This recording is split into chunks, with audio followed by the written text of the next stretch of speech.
Oh my God, it's really happening. This isn't just what goes through the mind of every fifth-year student as they're about to give their senior sermon, but it's actually the sound I made as Rosie O'Donnell opened the Tony Awards in 1997 with a performance from the musical Rent. Here's what I knew at the time about Rent. 1, it had killer music that really spoke to my teenage angst. Number 2, my musical-inclined friends were raving about it. And 3, the show was getting a lot of press. Remember, this was in 1997, so I actually had to wait until Hanukkah when I would receive the CD of Rent as a gift before I could really hear the whole score and understand why the show was making such an impact. And when I did, I realized 3 fundamental truths at the exact same time. 1, the characters in the show represented real people who were deserving of honor. 2, I heard the story Jonathan Larson presented in Rent, but I knew that there were other stories that needed to be heard. 3, I needed to do something to alter our society and support those in the LGBTQ community, those with AIDS, and every other group that is disenfranchised. Today, I am a 30-year-old Jewish, white, cisgender, heterosexual male who cares deeply about promoting equality and especially equal opportunity in our world. There are elements of my identities, namely being white, straight, cisgender male, that I did not choose. Yet, these parts of my identity have given me a leg up in the world. While I may face anti-Semitism for one aspect of my identity, I'm not under the same societal pressures and do not face the same challenges of those who are of color, women, or LGBTQ. And that does not even begin to scratch the surface of the privileges I have just for being brought up in an upper middle class American environment. Yet it is my Jewish values that implore me to use my unearned status, privilege, and power to support others who have been disenfranchised for the same reasons that they did not choose to control. I am an ally. Someone who believes that by working with those in a disadvantaged group together, we can create a better world. And I strive specifically to be a gender ally. To me, this means that I am aware of the gender inequality in the world, that men have greater economic, societal, and cultural advantages than women, and that the discrimination the LGBT community faces is unjust. Yet, there is no articulated ethics for the ally, and definitely not for the gender ally. What I have done is I've acted, I've been corrected, and told to reevaluate, reflect, listen, and re-engage with new action. Admittedly, as a believer in Deweyan style of education, this process so far has worked for me. But for those who yearn for a framework, a set of principles upon which allies can operate effectively, the resources are really bleak. When I Googled ally gender ethics in April, the first 4 hits were a Facebook post about Ally Week at the University of Alaska Fairbanks, a page about gender diversity at Curtin University in Australia, a tweet from the UK organization Research in Gender and Ethics, and curiously, the Code of Conduct and Ethics for Ally Bank. It turns out that if you want to be an effective gender ally, you apparently also need to be an effective researcher.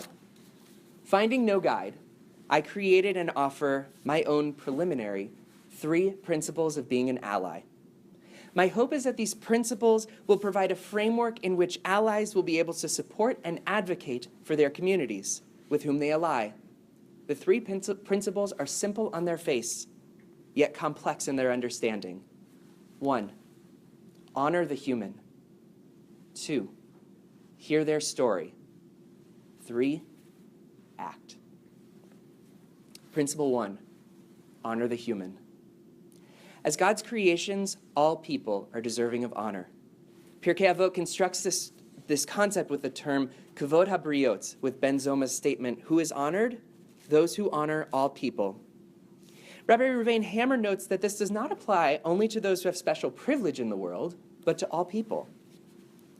Kavod habriot is exceedingly important and a necessary starting point when examining the role of the gender ally. Rabbi Moshe Zemer gives an appropriate frame for the ally, insisting on maintaining this value by saying, we are considering very sensitive matters. These matters relate to persons who have suffered from discrimination and persecution. They are human beings created in the image of God. We must, therefore, deal with these subjects in a sensitive way. The ally is likely motivated by this value of kavod habriot and should accordingly proceed with the same compassion, care, humility, and honor that brought the ally to the table in the first place. Honoring the human also means not to put a stumbling block before the blind. The principle of lifnei iver, before the blind, is meant to prohibit someone from taking advantage of someone else's disadvantage. The Jewish tradition raises our responsibility towards others to quite a high level. We're not allowed to do things that would cause someone else to sin, that would cause someone else to do something wrong. For the gender ally, this may mean an exploration of his or her own blind spots when it comes to gender inequality, or even the mere realization that the culture or structure of the place encourages the perpetual marginalization of a particular gender identity. It's incumbent upon the gender ally to understand that we as human beings created in God's image should also love and accept the other as who they are. To honor the human is to give kavod habriot, not oppress the other, and to prevent ourselves and others from harming the other. Principle 2, hear their story. Everyone has a story. It's their story. And the job of the ally is to hear the story of the other and understand it. One way of approaching this openness to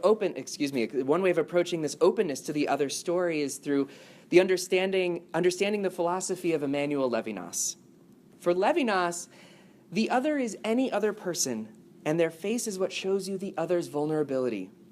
When one is able to see the other's story from their face, one is brutally confronted with the other's truth. This story can be presented by the other it's going to be deeper through their face than the words that they may be saying, and it is a crucial element of understanding their identity, of who they are. When allies become allies, it is largely because they recognize their ethical responsibility to the other, especially when they encounter the story and the face of the other. It should be noted, too, that the story of the other must be told and understood and retold properly. One example of the modification of the story actually comes from my experience with Women of the Wall. My understanding was that this was a group promoting egalitarianism at the Kotel, a value in which I believe in deeply. The first time I went, I was excited to be there, to be supportive, to show my support especially to this community. Yet, I was taken aback as we started to read the Torah at Robinson's Arch, and the service leader addressed the men, saying, "Men, you are welcome to be here, but you may not participate." To me, this went against the very narrative that I had been presented. As I did more research, I learned what had happened. Members of the organization and some allies changed the narrative to emphasize the creation of an egalitarian prayer space, rather than supporting those who wanted to pray aloud on the women's side. A nuanced difference, to be sure, but one that came along with substantial consequences and emotional attachments. Ultimately, the role of the ally is to hear the other's story, not hear the story the ally wishes they had heard, or even the story that the ally could use to generate the most support. The story of the other must be kept sacred and intact. Even slight nuanced changes can delegitimize the work attempting to be done. This is not to say an ally cannot disagree with the other's narrative. Indeed, many Jewish allies for racial justice were recently caught in a bind when the Black Lives Matter platform included offensive, anti-Semitic, and anti-Israel propaganda from the boycott, divestment, and sanctions movement. Yet, however painful, the other's story must be heard and understood.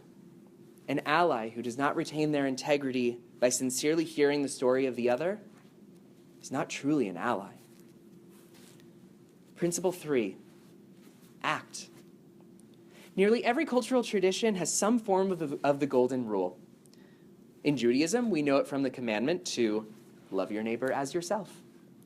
But the issue with the golden rule, though, is that it assumes that the way you wish to be treated is the same that every person wishes to be treated. For example, if I'm in the hospital and a Catholic chaplain walks in, while it may be appropriate for him to give communion to a Catholic person, I don't wish to be treated that way. Alternatively, the Platinum Rule teaches that one should treat others in a way that they wish to be treated. The Platinum Rule implies curiosity, respect, and empathy. Applied to the work of allies, the Platinum Rule might read, advocate with and for others in a way that they would like to be supported.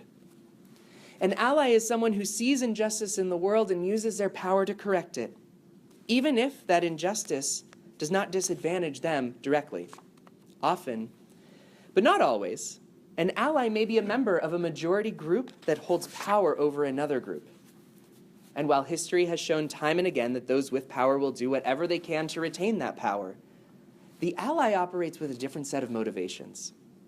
With an awareness of the power imbalance, an ally's actions are motivated by honoring the affected other, hearing the other's story, and working to elevate the other's status, despite the fact that it may diminish their own power. Allies recognize the power of their position and then do what they can to use it, in a sense, to give it over to the other. For the allies among us, there is even greater motivation to support those within the community because of the value of Kalal Yisrael, a responsibility to our covenant community. Power and access imbalance and discrimination, whether focused on male, female, LGBTQ, or other issues, affects everyone in the community. The rabbis teach us, Kol Yisrael Arevim Zeh B'Zeh, all of Israel is responsible for one another. Issues of gender discrimination and power imbalance directly affect the Jewish community, and Jewish gender allies use their power to uphold Kalal Yisrael. While the principles of being an ally remain constant, each specific ally has different tasks.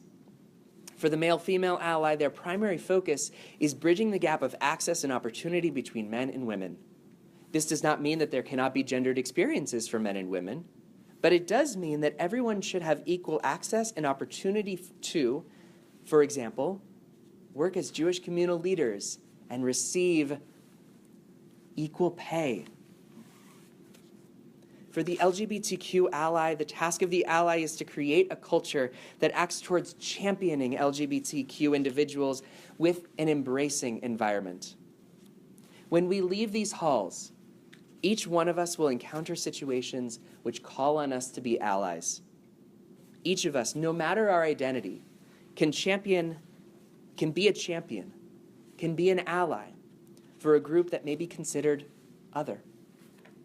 Perhaps a part of your educational leadership will be to create a school which is open and welcoming to those with differentiated abilities. Perhaps your organization will be a safe space for LGBTQ Jews. Perhaps your synagogue will partner with Black Lives Matter. Each community is different, to be sure. But while the actions taken within each community will differ, we all seek to achieve the same ends. Look, it would be really easy for me to end with a pithy statement like, an ally's work is never done. But the reality is that would mean co-opting the story and the idiom, a woman's work is never done. Instead, I leave the decision of the end of the Allies' work up to the other. Indeed, an ally's work is only done when they're no longer needed. And only an other can make that determination. My hope is that these three principles, honor the human, hear their story, act, will provide a starting point for the creation of a formal ethics for the ally. Indeed, even in the creation of these principles, I have needed response, reflection, and correction. And I look forward to much more of that during sermon discussion. But when I think back to the words sung on that Tony stage, I hear them speaking to each of us. What binds the fabric together when the raging, shifting winds of change keep ripping away? It's all of us, the marginalized and the allies, working together. As we enter the High Holy Days, this season of reflection, this season of love, may this be a year of being allies. May you be honored. May you be heard. And may we all act to create a more just world. Shana Tova.